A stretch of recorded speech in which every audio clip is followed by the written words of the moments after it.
Bueno, entonces empiezo. Es la clase 4 del seminario 13. Es una clase que es como si fuera una caja con muchas cajitas adentro, ¿no? O sea, una caja con tres cajas y esas cajas, esas tres cajitas tienen más cajitas, más cajitas. Me refiero a que no, es una clase de seminario cerrado, no habla Lacan, Lacan sí dice algunas cosas, pero le encarga a que preparen ponencias a Charles Melman, Claude Comte y André Green. La más interesante es la de Green, es la que yo más voy a desarrollar. Las otras las voy a pasar más rápidamente porque la verdad que no son tan interesantes. Y bueno, de esas cajitas las abrí prácticamente todas, pero no vamos a entretenernos con todas, porque si no, no llegamos y, digamos, es muchísimo todo lo que se va abriendo. Em, De todas maneras, perdóname que te interrumpa, Laura, sí, esto es importante, no hay que dar el seminario completo. claro. Cada Sí, sí, analista puede sí, tomar un sí, tema si quiere y está desarrollarlo. bien. Se supone que Sí, todos hemos leído la clase. sí, Cada uno vale, tendrá vale. en el coloquio, si quiere poner cosas de otra parte de la clase que no sea lo que Laura vaya a hablar, puede hacerlo a partir de su propia lectura, pero no es Bien, dar la clase entera. Es vale, trabajar los vale, temas que a uno lo han interrogado o le han hecho tilín, ¿no? vale. Entonces tal vez estoy pensando si no valdría la pena ir a Green, porque ya los dos artículos las dos ponencias de Melman y de Comte tratan artículos de Conrad Stein que están prácticamente desaparecidos, inhallables. Y además, cuando ellos van hablando, es toda una terminología sumamente, suena post-freudiano, hay poco para, digamos, suena como desfasada de la época en que estamos de Lacan, ¿no? No ellos intentan, ¿no? Y además señalan todas estas cosas, le hacen muchísimas críticas. Yo no sé Stein cómo salió de ahí, pero la verdad que lo criticaron un montón, porque la verdad decía cosas barbaridades, ¿no? Decía, por ejemplo, que en una sesión, bueno, lo digo así, para decirlo rápidamente, que en una sesión se entraba como una especie de regresión narcisística y que entre el analista y su paciente y su analizado, dice ahí, no dice todavía analizante, hay como un solo ello, ¿no? Ello que habla y ello que escucha, y que luego hay una omnipotencia del analista que es como un agente de la frustración, un amo que ejerce la frustración, habla de frustración. Ahí ellos dos les corrigen, los dos, tanto Melman como Comte, dice, bueno, frustración. Se ve que Stein lo plantea en términos bastante duales, ¿no? En términos del otro imaginario, el analista como otro imaginario, como esta dialéctica del imaginario y de la frustración, y hasta llega a decir que el fin de un análisis es saber sobre la frustración. No sé por qué toma la frustración, que si se acuerdan del seminario 4, la frustración está en el campo del imaginario y es un daño imaginario, ¿no? Y no toma la castración. ¿Por qué? Bueno, después Lacan también señala eso, después señala que la transferencia no tiene que, habla de transferencia y contratransferencia, de agresividad, dice ahí no tiene que ver con eso, tiene que ver con la institución, el estatuto del sujeto supuesto saber. Luego hablan de la verdad, si el analista tiene o no tiene que ser garante de la verdad. Una cosa también suena antigua porque ya ha hablado tanto de la verdad. Ahí Lacan le dice, bueno, la verdad no se puede decir entera y la verdad, no se puede decir la verdad de la verdad y no hay por qué servir a la verdad. O sea, ellos están tratando de pensar también la cuestión del narcisismo y el masoquismo, ¿no? Como que habría un masoquismo en el analizante que se pone en la sesión, ¿no? Que se pondría en la sesión y entonces que se quiere hacer señuelo de ese amo que es el analista. Bueno, realmente a mí me sorprendió la cosa tan como desfasada de época que suena, y bueno, y en estas ponencias, no sé, parece ser, Ridley me decía que estaban como de moda estos artículos de Stein, pero suena, ya les digo, desfasado. hablando de Rite, ella me dejó un encargo eh, que yo que comente por la clase de ella. Ella decía que había una alusión de Lacan a Derrida. Y es verdad que en esa clase, bueno, Lacan va hablando de la falta, del corte, de la verdad en la ciencia, de la topología, la escritura china, el vacío, y entonces en un momento dice que le han alcanzado una revista, ¿no? Y que esta revista trata sobre la cuestión de la función de la escritura en el lenguaje. No está claro, pero es muy posible que se refiera a un artículo de Derrida, que es un antecedente de la gramatología, que es una gran obra de él, una de las más conocidas. Este artículo salió en Critic en el 65. Y en esa clase que tomó Rite la vez pasada, dice, es como un juicio que hace Lacan. Dice, hacer de la escritura un instrumento de lo que viviría en la palabra es desconocer su verdadera función de la escritura. ¿Por qué es esto? Porque, bueno, Derrida habla de la archiescritura, juega con la idea de una escritura que fuera previa al lenguaje, pero en realidad no hay que pensarlo en términos empíricos. A nadie se le ocurriría pensar que primero se escribe y luego se habla, ¿no? Es un juego de deconstrucción que hace que hace Derrida, y acá Lacan lo critica.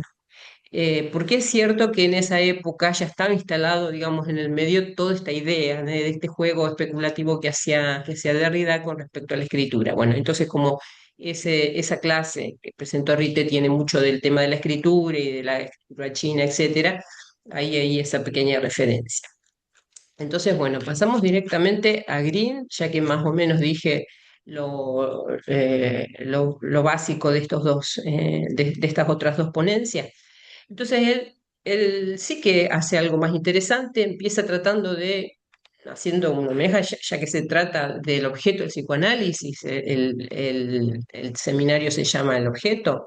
Dice, bueno, hay un doble sentido. Podemos hablar de objeto como se habla del objeto de una ciencia, ¿no? El objeto de la matemática, el objeto de la física, y también podemos hablar de lo que es el objeto dentro del psicoanálisis, ¿no? Entonces está esta doble vía. Green va a intentar hacer un barrido de todos los antecedentes del objeto A en Lacan, ¿no? Entonces dice que ahí en ese barrido se van a encontrar entre sujeto y objeto cuestiones, relaciones, dice, de identidad y diferencia, de conjunción y disyunción, de corte y sutura.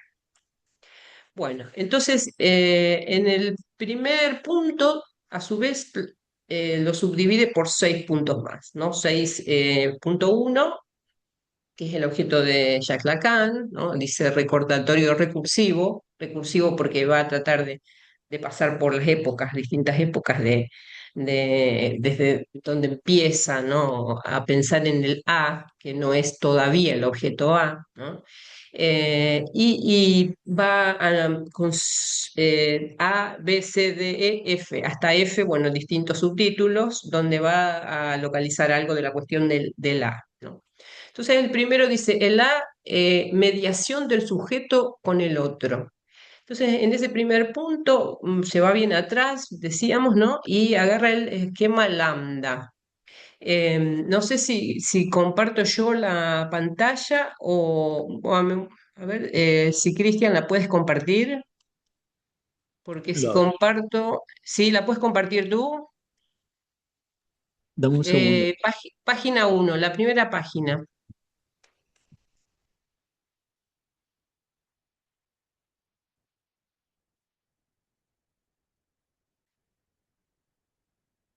Ahora sí.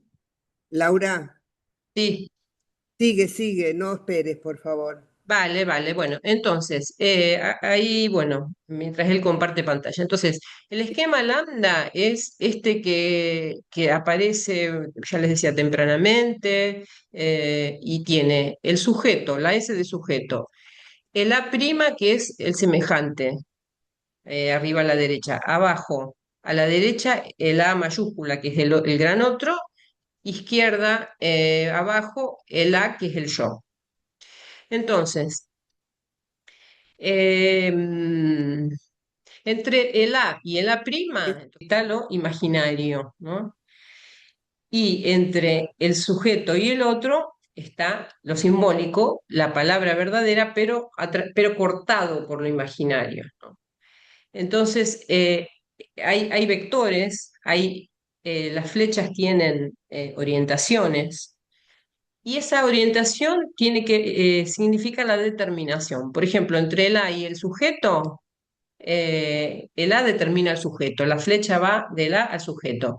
Entre el A y el yo también hay una determinación, pero a su vez el sujeto está determinado por A, pero determina a prima, o hacia al semejante.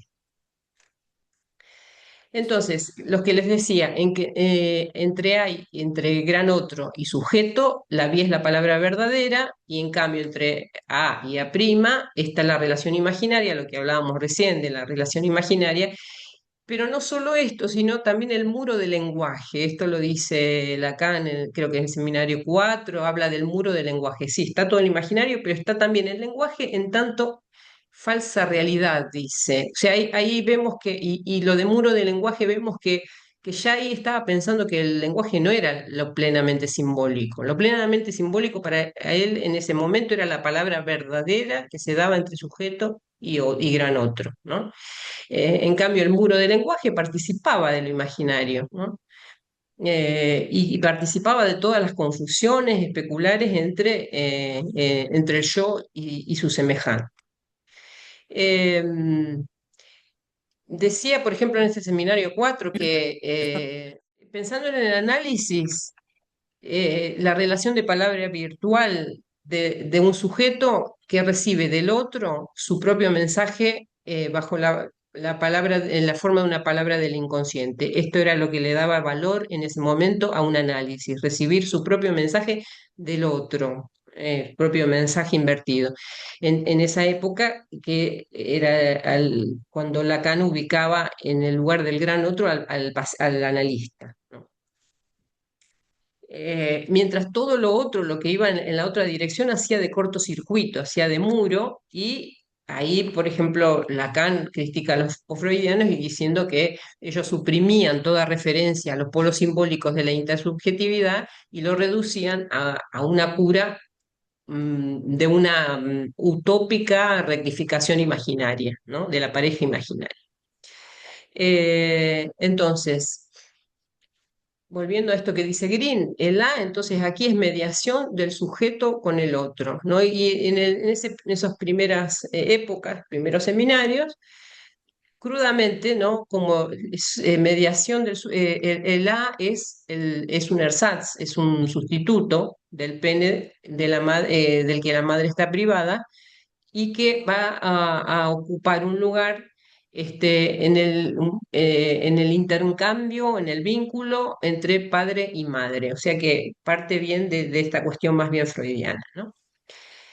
Después, el punto B del punto 1, Green ya va a tratar la cuestión de la como mediación con el ideal del yo, ¿no? Entonces aquí sí recurre al esquema R, que ya podrías poner la página 2, ¿no? El lambda, que es este de las cuatro posiciones, Mm, antes de transformarse en el R, o sea, el R es un esquema sumamente complejo, mm, donde están las franjas del registro de lo simbólico, de lo real, real, simbólico, imaginario, pero antes lo que hace Lacan es dar vuelta. Le empieza a llamar A' al yo y A al objeto o al semejante, o sea, ahí está la variación, toda la variación que hace él. Entonces, la Z es, eh, es igual, tiene los cuatro términos, pero arriba está el A y abajo, en diagonal, el A'. mm, Entonces, eh, el R es una complejización del esquema lambda, pero con esta variación. Eh, ¿Por qué llama a la prima, ahora le llama a prima al yo? Esta es la pregunta que yo me hago. ¿Por qué cambia? ¿Por qué deja de llamarle a y le llama a prima? Porque toma el yo, pero en tanto lo que refleja de su forma en sus objetos. Esta es una frase de Lacan. Lo que refleja de su forma en sus objetos. Esto lo dice en la cuestión preliminar, que es donde él introduce el esquema R, ¿no? Y primero, mediante el esquema Z, entonces dice que el esquema Z tiene también los 4 puntos, dice el sujeto, bueno, inefable y estúpida existencia. El A, sus objetos, el A', su yo, y el gran otro, bueno. Entonces dice, cuando dice el A' suyo, dice a saber lo que se refleja de su forma en sus objetos. Entonces, bueno, esta idea de que yo pensaba, lo que se refleja de la forma del yo en los objetos amplía entonces, ya el yo no es solamente un precipitado de identificaciones, es también estos objetos. Entonces, un poco para dar cuenta de la relación entre el yo y sus objetos.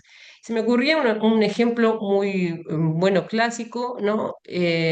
Por ejemplo, ante el estupor de la pérdida de la muerte de un ser querido, la congoja surge solamente a veces al ver a sus objetos, ¿no? Por ejemplo, su ropa, su bolso, sus escritos. Y, por ejemplo, hay el ejemplo el caso de una paciente que no llega a ver a su madre viva y la madre había preparado pasteles para toda la familia, ¿no? Sus objetos ahí y ella estaba reflejada en esos objetos. La sobreviven y son su reflejo de alguna manera. Entonces, bueno, de todas maneras, esta variación, este cambio de A' de arriba abajo, le sirve para seguir armando su esquema R, que, bueno, ya les dije, es sumamente complejo, donde de aquí lo que destaca Green es que del sujeto, el sujeto tendría una doble vía, una vía que puede ir hacia los objetos, la vía objetal, y una vía, o sea, atravesar el campo de lo imaginario en 2 dimensiones, una que vaya hacia los objetos y otra que vaya hacia el ideal o la vía narcisística, ¿no? Bueno, ya les digo, es sumamente complicado el esquema R y tampoco es un esquema tan tratado. No van a encontrar tantas cosas de este esquema porque es muy, muy complejo. En el punto C, Lacan habla de la como objeto de deseo, ¿no? Y dice que Lacan postula la existencia de un yo ideal como forma de identificación temprana del yo con ciertos objetos que son a la vez objetos de amor y objetos de identificación, un poco lo que estábamos hablando, ¿no? O sea que el yo ya no es eso que decían, un precipitado de identificaciones, sino que también cuentan ahí sus objetos, sus primeros objetos, ¿no? Entonces, hay una frase que dice, yo que hablo te identifico a ti con el objeto que te falta a ti mismo, dice Lacan. Esto lo dice Green, que dice Lacan. Yo que hablo te identifico con el objeto que te falta a ti mismo. Entonces se me ocurría como ejemplo cuando hablamos del sueño del unicornio, bueno, varios seminarios atrás, o un seminario atrás, eh, había un niño, Philip, que la tía le llamaba Philip tengo sed, ¿no? Porque lo identificaba, o sea, le ponía un nombre de acuerdo a ese objeto que a él le faltaba o que él deseaba tener, porque bueno, se ve que el niño siempre tenía sed. Y ella le dice, Philip, tengo sed, te identifico a ti con los objetos que te faltan. Entonces, aquí empieza a introducir la cuestión del corte. Entonces, bueno, el corte, ya que dijo que iba a hablar del corte y la sutura. Corte es la experiencia de la castración, apoyada en el significante del nombre del padre. Pero es un corte que ya está anticipado antes de la castración propiamente dicha, está anticipado en el destete y en el adiestramiento esfinteriano, ¿no? La separación de las heces.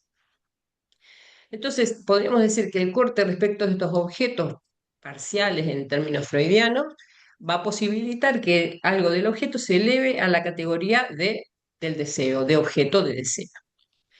Pero no solamente se trata de estos objetos que son los dones del otro, ¿no? Que no solo está el alimento, sino la mirada y la voz, y también el primer objeto del sujeto, que es las heces, ¿no? El primer objeto que el sujeto le ofrece al otro, no solo eso, no solo esa dimensión, sino además el objeto que yo soy, ¿no? Que soy yo, lo que yo soy como objeto para el otro. Entonces dice Grimm, mi deseo entra en el otro, donde se espera desde toda la eternidad bajo la forma del objeto que soy. En el punto D habla del objeto fetiche y ahí empieza a hablar de lo negativo, del valor de lo negativo. ¿A qué se refiere con este enfoque? Dice, Lacan destaca el enfoque negativo. Dicho así, no se entiende, pero yo finalmente entendí que se va a referir a aquello que vale no por su positividad, sino por su valor en negativo. Por ejemplo, el falo no vale tanto como falo, sino por la castración. Entonces, ahí dice, por ejemplo, los freudianos dicen que la madre fálica es, los post-freudianos dicen que es terrorífica. ¿Por qué? Porque el falo puede ser instrumento de maleficencia. No, no, dice, no es eso.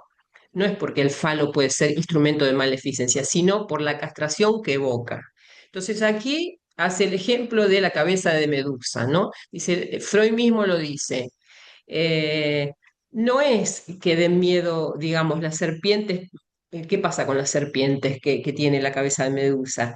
Ellas, al ser fálicas, evocan el complejo de castración, dice.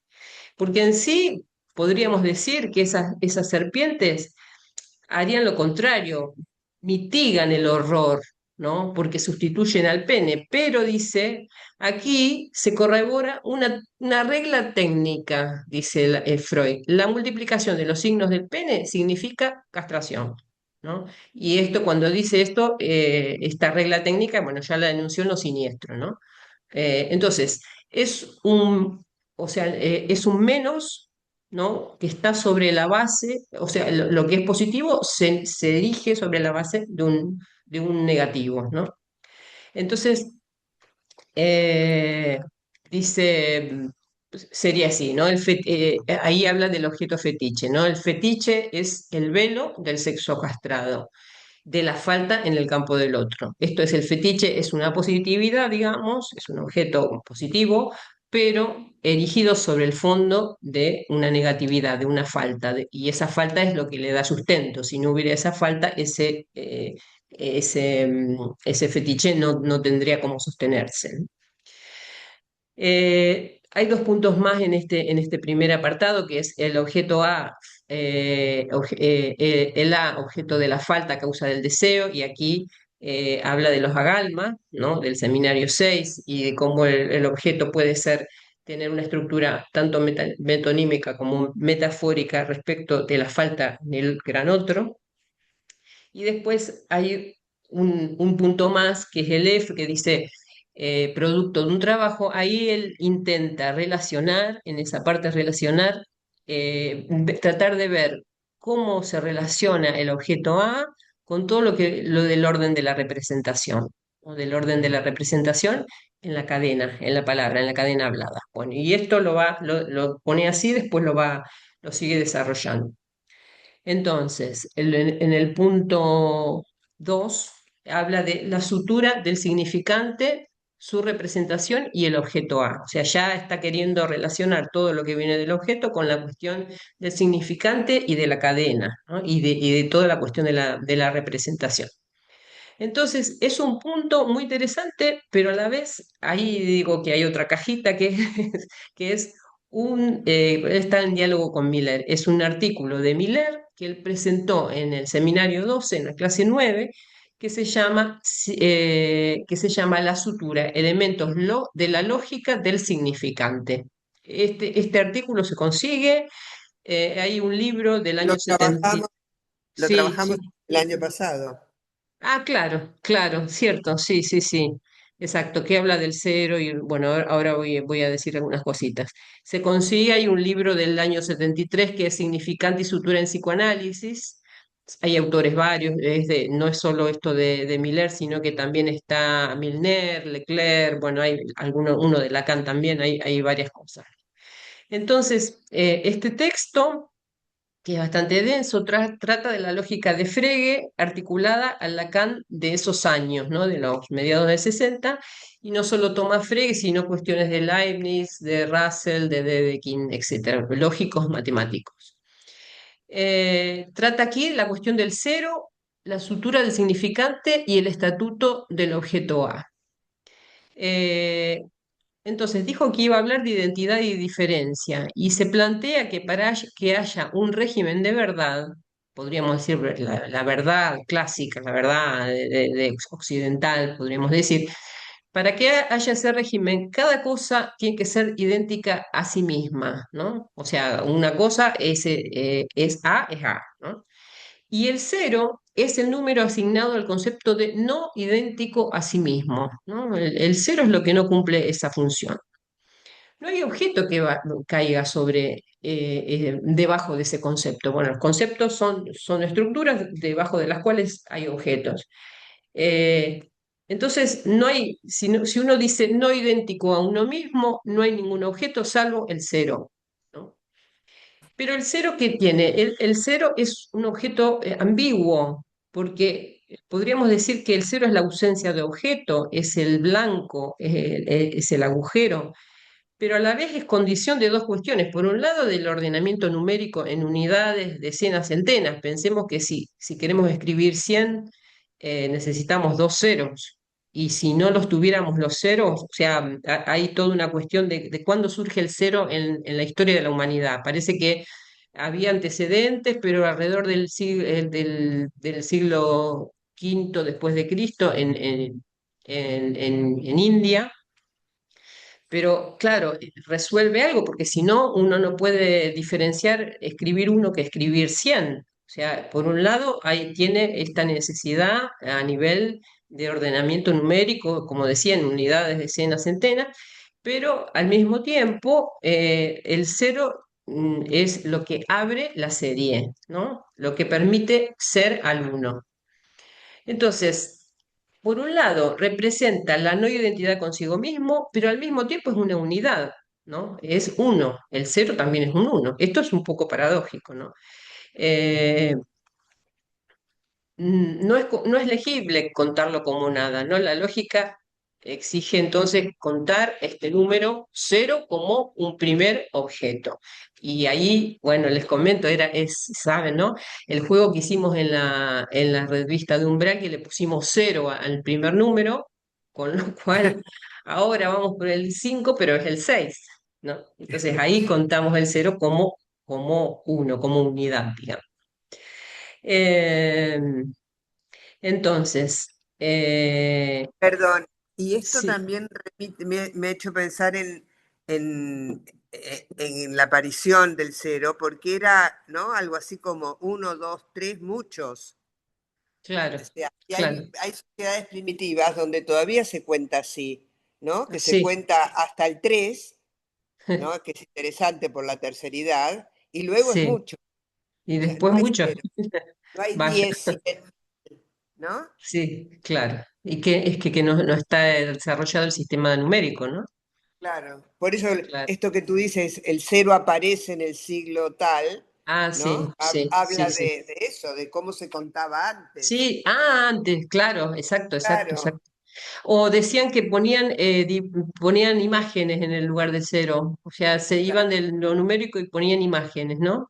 Y también dicen que el redondel del cero es, si los cálculos se hacían sobre un soporte, vamos a decir la arena, por ejemplo, entonces ponían algunos objetos, al levantar el objeto que queda como un una marca. redondel, digamos, entonces de ahí surge la forma del cero, dicen. Entonces, ahora hablando de la sutura, que es esto que él dijo que va a hablar, la sutura, bueno, ahí en el artículo de Miller dice la sutura no es un concepto lacaniano, ¿no? Es un poco ellos los que van especulando sobre el tema de la sutura, ¿no? Pero dice entonces, ¿el cero qué es? Es el lugarteniente suturante de una ausencia, ¿no? Como en estos casos que decimos. Eh, Green trata de articular toda esta cuestión de lo numérico con la lógica del significante lacaniano, ¿no? Si el significante es aquello que representa un sujeto para otro significante, esto nos habla de una ausencia, es decir, si está representado es porque está ausente, o sea, si está presente no necesita representación. Entonces, habla de una ausencia y a la vez de una aparición, aparece por representación. Entonces, la desaparición no es total, puesto que deja en su lugar al representante, el lugarteniente. Es una ausencia, pero representada. Y en esta cadena, ¿no? En la cadena significante, hay un movimiento alternativo de una representación y una exclusión, dice, ¿no? Representado pero por excluido, ¿no? Entonces, el significante representa un sujeto para otro significante, significa que lo representa porque está ausente, del mismo modo que el cero representa una ausencia, es la sutura de una ausencia. Eh, entonces, por ejemplo, Miller dice la sutura nombra la relación entre el sujeto y la cadena de discurso. Ya veremos que aquel figura en esta, o sea, que el sujeto figura en la cadena de discurso como el elemento que falta, bajo la forma de un representante.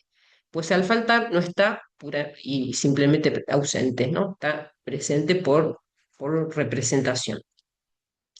La maniobra que hace después Green, que ahí a mí me descolocó y digo, creo que hay un problema, es decir que el objeto A es la sutura, ¿no? Ahí se va, hace un salto, un malabarismo y dice, bueno, en vez de decir que hasta ahora, si el significante es la sutura y el significante es lo no idéntico a sí mismo, porque esta idea de que el significante es autodiferente, esto ya lo tenemos en Saussure y en todo el seminario 9, esta idea de que la lengua es un sistema de negatividades, de diferencias sin positividades, esto ya lo tenemos en Saussure y en Lacan cuando lo toma especialmente en el seminario 9. Entonces, el significante, y estamos hablando del sujeto que desaparece en la cadena, bueno, entonces ahí podemos asimilar el cero al sujeto y al significante, no al objeto, porque él hace este malabarismo y dice que el objeto podría ser la sutura. Bueno, pero seguimos.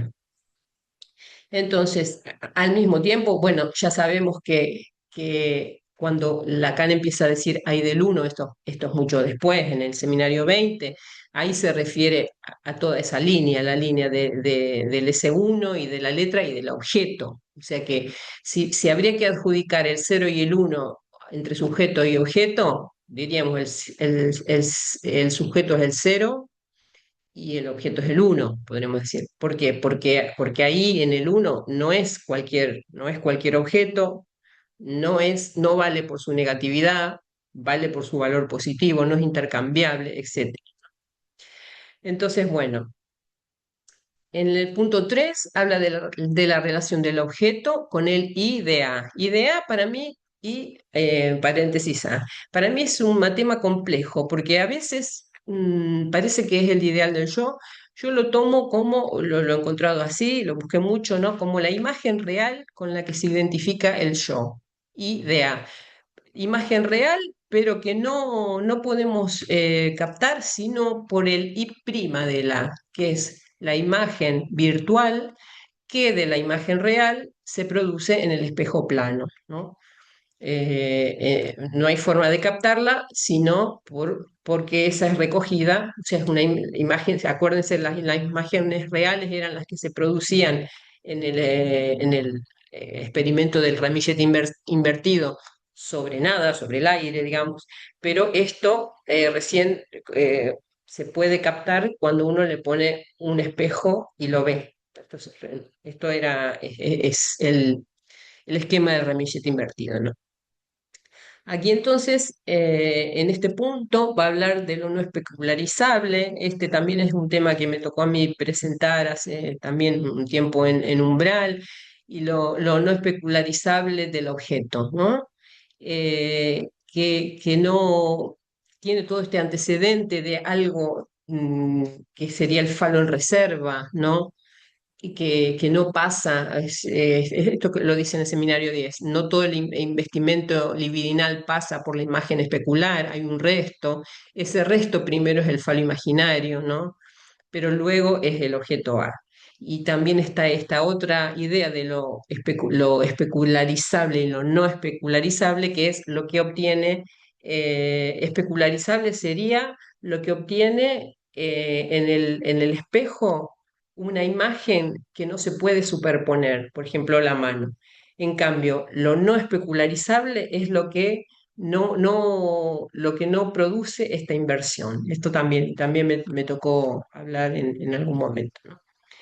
Bueno, llegado a este punto, Green para mí pierde un poco el rumbo porque empieza a traer cuestiones de estas que son controversiales todo el tiempo en Freud, ¿no?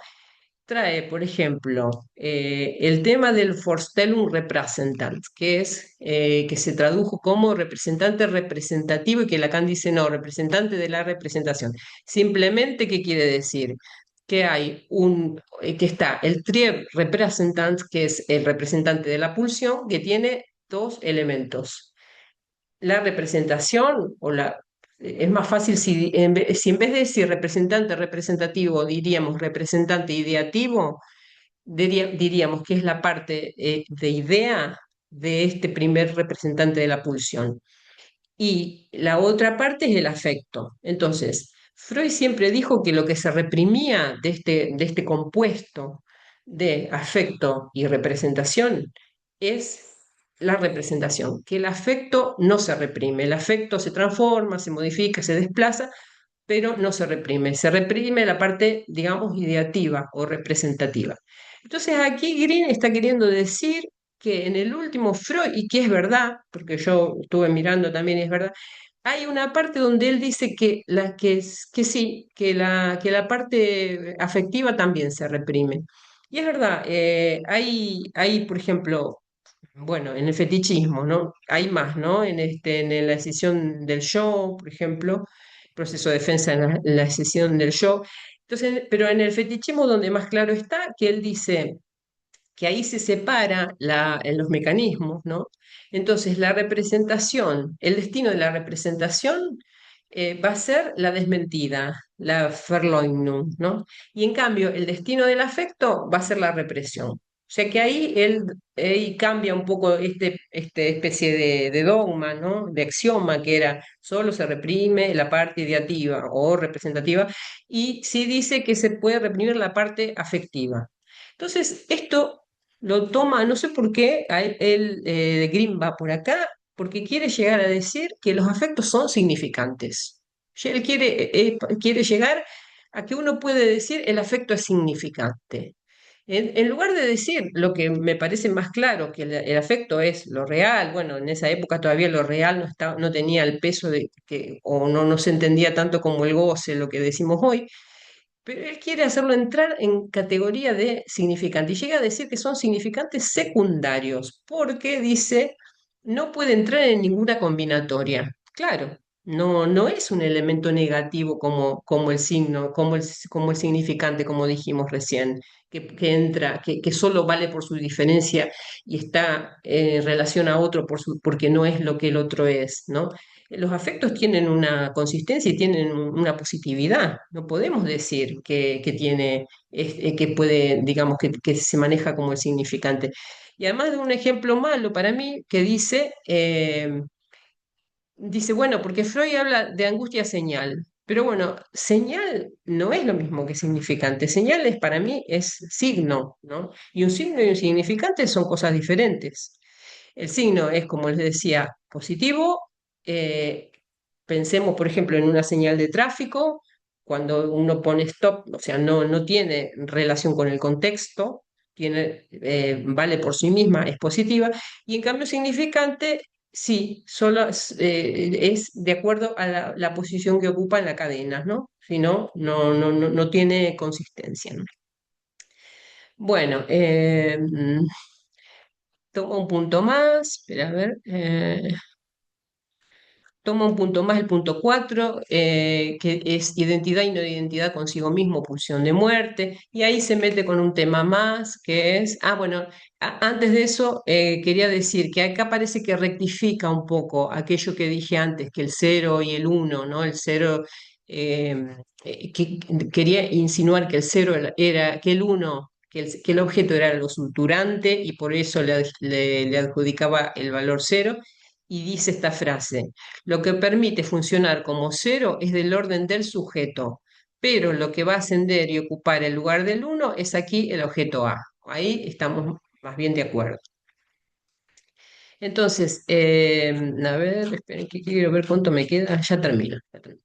En el último punto, eh, identidad y no identidad consigo mismo, la pulsión de muerte. Bueno, acá se mete con todo otro tema más, que es la borradura de la huella, tema que trabaja Lacan mucho en el Seminario 9, y que básicamente dice que el significante revela al sujeto borrando su huella. Hay toda una especie de trabajo que hace Lacan sobre la cuestión de las huellas en los animales, y entonces dice que si un signo es algo para alguien, la huella es un buen ejemplo, porque, por ejemplo, la huella de un animal sobre la tierra representa algo, el animal, para alguien, el que lo sabe leer.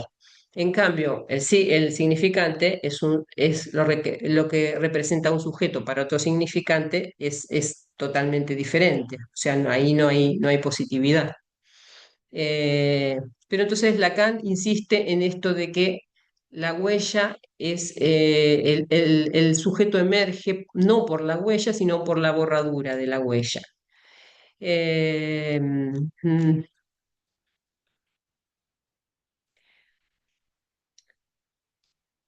El significante entonces es esta diferencia pura, decíamos, que es no idéntica a sí mismo, y que vale por sus términos negativos.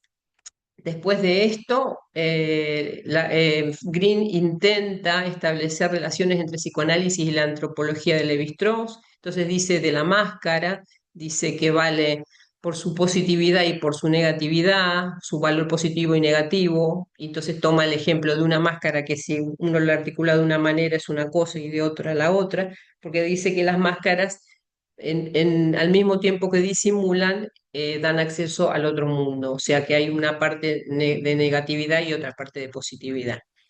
Eh, entonces, después se mete vuelve al tema del corte y la sutura, y yo creo que esta última parte es interesante para entender exactamente qué es esto del corte y la sutura.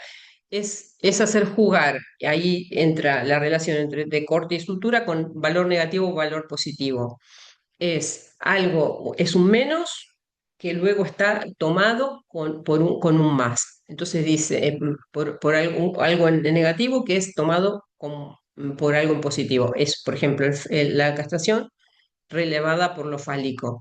Dice, pensando en Totem y Tabú, el corte, o sea, lo que hay del corte, podríamos decir la castración, el corte de la madre y sutura por sus sustitutos. Corte por la desaparición del padre y sutura por el tótem. Y si pensamos, toda la estructura de muchas, bueno, en el psicoanálisis este movimiento se hace en un montón de cosas. Como decía, la castración es el corte, el falo es la sutura. El objeto, eh, el corte es el objeto A, negativo, y las suturas son los objetos plus de gozar. O la imagen real suplida por la imagen especular. Y finalmente podríamos decir, pero no es de esta época, pero el síntoma suplido, síntoma como suturado por el síntoma. Bueno, más o menos hasta aquí.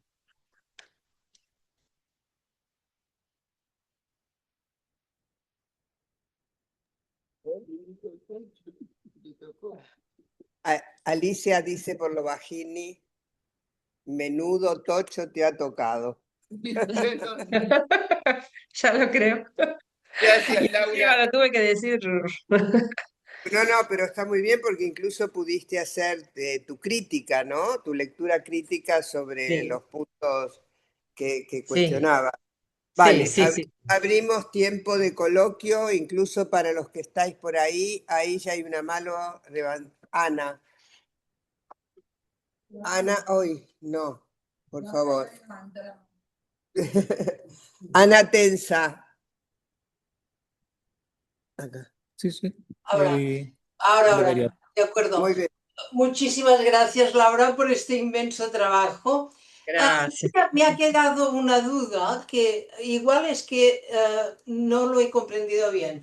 Has hablado que había para ti un malentendido cuando Green situaba en el catálogo que has mencionado a veces A como sutura, ¿no? ¿Verdad que has dicho algo parecido? Que en algún momento Sí. presentaba A como sutura, ¿m? Y que no era, digamos, algo Como, obvio como cuando... cero, como cero. El problema es que lo presenta como cero. Si lo presenta como sutura, está bien. Vale, Va, porque yo, claro, yo sí, me decía, en la sí, fórmula del fantasma, de hecho, sí, ese sí, Losanya A, sí, de hecho, ocupa un lugar de sí, sutura, ¿no? Que sí, soy sí, para el otro. O sea, en claro, definitiva, tal cual. cosa, No, la travesía del fantasma es responder a que soy para el otro, ¿no? O sea, es... no, exacto, exacto. El problema es cuando él se lía con el tema del cero y entonces dice el objeto es el cero. Sí, el objeto es el cero. Y el objeto no es el cero, es más bien lo que suple al cero, ¿no? Exacto. Sí, exacto. Sobre todo cuando entramos en la fase del plus de goce y los objetos Claro, emocionales, ¿no? tal Porque, cual, claro, exacto. entre A como objeto causa de deseo o A como objeto pulsional o plus de... Claro, ahí Claro, están. Ahí ahí está están la los dos, ahí diferencia. están los dos. Ahí está el corte y la sutura, exacto. Eso mismo, sí, sí, sí, Vale, perfecto. gracias. Vale, hay otra palabra pedida por acá. Graciela. Bueno, a mí me gustaría hablar de la caja en general, no de cada de las cajitas, como dice Laura, porque, y en verdad no estoy de acuerdo con la palabra desfasado, porque Ah, los desfasados, claro, ¿cómo va a ser desfasado respecto de Lacan una persona anterior? No es desfasado. El asunto siguiente es, ¿por qué Lacan hace esto? ¿Por qué invita gente para después destriparla y hacer que sus propios discípulos critiquen a Conrad Stein? Él vale. pres presentan unos trozos del texto de Conrad Stein y conté lo más o menos lo explica con un poco de respeto por el trabajo Mm, de Stein. sí, Porque en realidad Stein, que uno está en contra de su especie de creencia en el saber del psicoanalista, porque mm, Lacan sí que lo corrige después y empieza a introducir el sujeto saber. Pero es una búsqueda que hacen los analistas anteriores a Lacan sobre cómo trabajar y qué es el psicoanálisis. Y mm, entonces este hombre, Conrad Stein, cree que la palabra del analista tiene mucho peso y mucha importancia, más importancia que la palabra del analizante. Está equivocado. Y en sí, cierto sentido hay un costado, digamos, del estilo de Freud de analizar, que tomaba todo como una especie de lucha contra las resistencias del paciente. Él le pone otros nombres con los cuales no estamos de acuerdo desde Lacan, pero él no estaba desfasado porque él era anterior a Lacan. Y bueno, luego, pero Stein está en el seminario, está como oyente, esos eh, artículos son del año 65, o quiero, sea, por eso digo, déjame es fácil. terminar, voy a terminar. Tal- Después dicen que Stein va a hablar en la sesión siguiente y les va a responder. Entonces, todavía no se sabe lo que va a responder. Y Melman, en verdad, lo critica mucho y de manera, yo diría, agresiva. Y Lacan va distribuyendo favores. Igual que eso de las clases cerradas. A mí me parece que él está a lo mejor eligiendo a la gente que lo va a seguir, Puede ser. porque y al final lo que logra es que mucha gente se vaya con ese estilo y ese modo. Mm. A mí en verdad me pareció una clase desagradable de leer, desagradable de tener que estar pensando en lo que decía Stein sin haberlo leído porque viene en la clase siguiente. Y bueno, tanto te pareció, yo creo que a vos lo mismo porque agarraste solamente a Green. Sí, sí, lo otro lo tenía puntuado también, pero bueno, no dan los tiempos. Y es O sea, verdad que la dificultad de encontrar el artículo es que tampoco dan ganas de hablar de algo que uno no leyó. Eso es pero verdad. él va a presentar su caso en el capítulo siguiente. El problema aquí que se me presenta es cuando Stein, en algún momento de su breve texto que citan los otros, habla del masoquismo, pero Sí, refiriéndose al masoquismo del paciente entregado al poder de la exacto, palabra del analista. Y acá lo totalmente. que resulta es el masoquismo del señor Stein ofreciéndose de esa forma a esas críticas repugnantes, de verdad, para que Lacan diga sí, sí, sí, no. A mí, la verdad, me resultó una clase Sí, desagradable. sí, No la sí. tuya, la de la clase, este número de clase. Y tanto que te tuviste que ir a temas fuera de acá, fuera de la clase, la sutura, lo que había dicho Miller antes, que no está aquí. Eh, Sí, sí, Tenías por eso, que porque son estar referencias de referencias de exactamente, referencias. Sí. exactamente. Sí, sí, incluso hay algo que en algún momento digo, bueno, esto es interesante, porque digo de Stein, que dice, la palabra del analista es corte. Bueno, interesante por toda la cuestión, pero después dice, sí, corte